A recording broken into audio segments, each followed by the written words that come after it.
नमस्कार सभी को।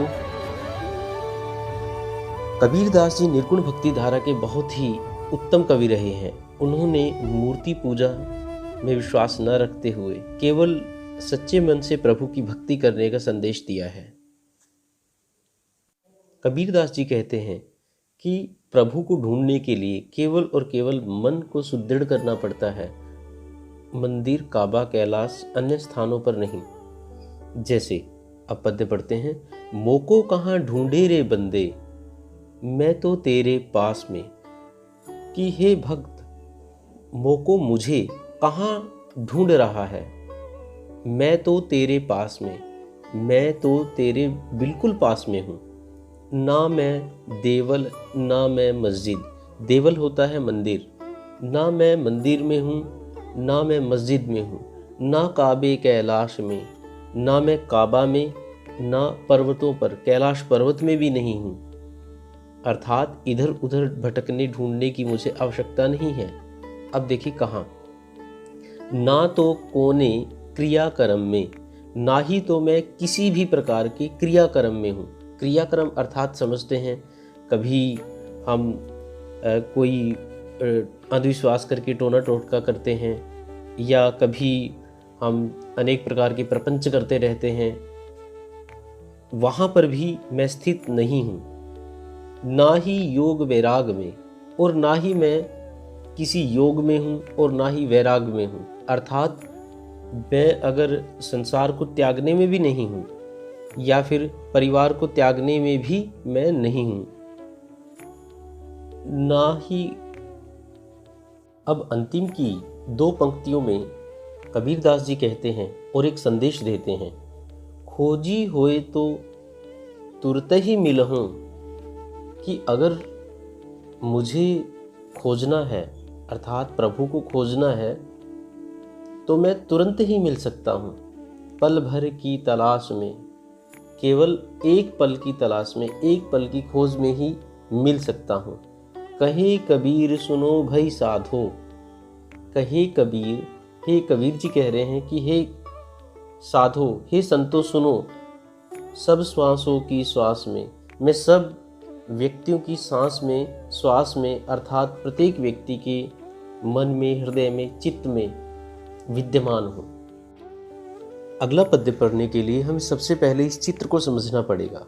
और इस चित्र में क्या कहा गया है, जैसे एक छप्पर है और इस छप्पर में छप्पर भ्रम को कहा गया है, और इसकी जो ये बल्लियां हैं, मोह है, वो इसको क्या करती हैं, जैसे बीच में स्पोर्ट किए हुए हैं, और रस्सी उस माया को बोला गया है जो उन बल्लियों के साथ उस छप्पर को बांध कर रखती है।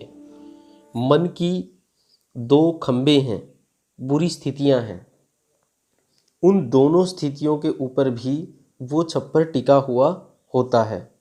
क्योंकि इसमें कहा जाएगा कि जिस प्रकार से जो अंधविश्वास है, अज्ञान की आंधी है, वो अज्ञान की आंधी को इस छप्पर का जो ऊपर का हिस्सा कहा गया है, भ्रम कहा गया है, मोह कहा गया है, माया कहा गया है।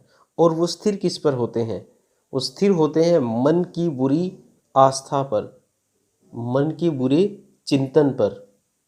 इस चित्र को अच्छे प्रकार से आप समझ लेंगे।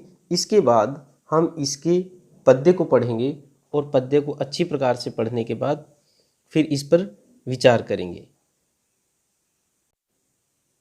कि संतो भाई आई ज्ञान की आंधी रे, कि हे संतो, इसमें ज्ञान शब्द को लिखा गया है, हिंदी में इस प्रकार लिखते हैं और स्पष्टता से इस प्रकार लिखा गया है कि हे संतो, हे सज्जनों, भाई ज्ञान की आंधी आ गई है, भ्रम की टाँटी सभे उड़ानी। भ्रम की टाँटी, सभी, टाँटी कहते हैं छप्पर को, कि अब भ्रम का जो भ्रम रूपी जो छप्पर है वो सभी उड़ानी, वो सभी उड़ जाएगा। माया रहे न बांधी, जो रस्सी रूपी कहा गया है माया को, अब वो बांधकर उस छप्पर को नहीं रख सकती। हित चिति की द्वय थूनी गिरानी, हित और चित अर्थात मन की दो आस्था बताई, अवस्थाएं बताई थी हमने, वो दोनों बांध कर नहीं रख सकती हैं।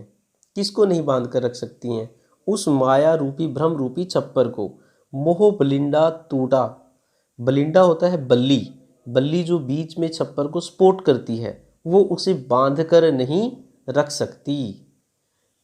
तृष्णा छानी परी घर ऊपरी।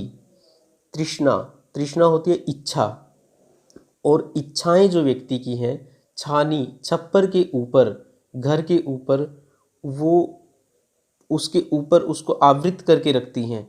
इच्छाओं से ही व्यक्ति अपने जीवन को भी नष्ट कर लेता है, अधिक इच्छाएं व्यक्त करने से। कुबुद्धि का भांडा फूटा। कुबुद्धि, कुबुद्धि शब्द का अर्थ है बुरी बुद्धि का अब भांडा फूट जाएगा। अंतिम के जोग जुक्ति, ये 4 पद्य आपको बताएंगे कि किस प्रकार व्यक्ति, संत जब कार्य करते हैं तो किस प्रकार ज्ञान का प्रकाश आपके जीवन में करते हैं। जोग जुक्ति करी संतो बांधी। जोग जुक्ति मतलब योग जो युक्ति है, उससे संत क्या करेंगे, ज्ञान को बांध देंगे, अर्थात उस प्रकार का आवरण कर देंगे आपके जीवन में, छप्पर, योग युक्त छप्पर का निर्माण कर देंगे। निर्चु चुए न पानी।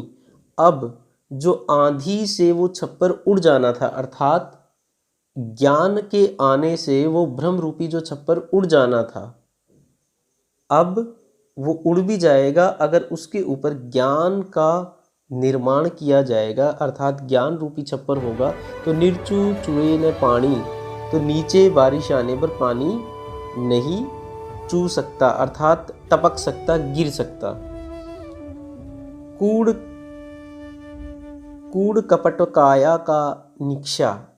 कूड़ कपट, कूड़ कपट मतलब बुराइयां, काया शरीर में, निक्षा निकल जाएंगी, अर्थात व्यक्ति के दिमाग में, काया में, शरीर में, कण कण में व्यक्ति के अगर बुराइयां हैं, कूड़ कपट है, कूड़ा करकट है, हरि की गति जब जानी, जब वह हरि की गति को जान लेगा, तब उसके मन का जो कपट है, बुराइयां हैं, वो निक्षा सभी निकल जाएंगी। कब निकल जाएंगी? आंधी पीछे जो जल बूटा, कि आंधी के बाद, अर्थात ज्ञान की आंधी के बाद जो जल बूटा, जो वर्षा होगी, अमृत रूपी वर्षा होगी, अर्थात ज्ञान की आंधी आने के बाद व्यक्ति को जो भ्रम हटकर जो ज्ञान होगा, अर्थात जो उसे प्राप्त होगा, अच्छी शक्तियाँ प्राप्त होंगी। प्रेम हरि जन भीना, और उससे सभी प्रेम हरि, प्रेम हरि मतलब उस प्रेम रूपी हरि, अर्थात प्रभु, मतलब जो प्रभु के जन हैं, वो सभी उस प्रेम रूपी वर्षा में, ज्ञान रूपी वर्षा में अंधविश्वास से दूर होकर उससे भीग जाएंगे। अब उनके अंदर अज्ञान, अंधविश्वास, दुशक्तियों का प्रभाव नहीं होगा। कहे कबीर भान के प्रकटे, उदित भया तम खीना।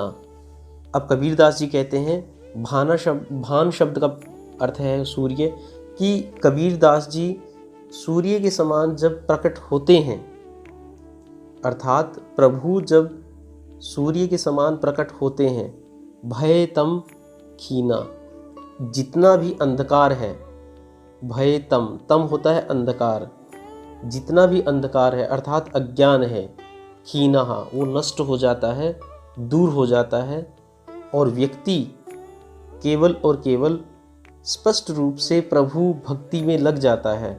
उसका मन इधर उधर नहीं भटकता है, उसका मन कभी भी अंधविश्वास की ओर नहीं भटकता है, भ्रम में नहीं पड़ता है, माया में नहीं पड़ता है, और अधिक इच्छाओं की पूर्ति के लिए वह अपने आप को नहीं दौड़ाता है, केवल और केवल प्रभु भक्ति के लिए ही स्वयं को समर्पित करता है।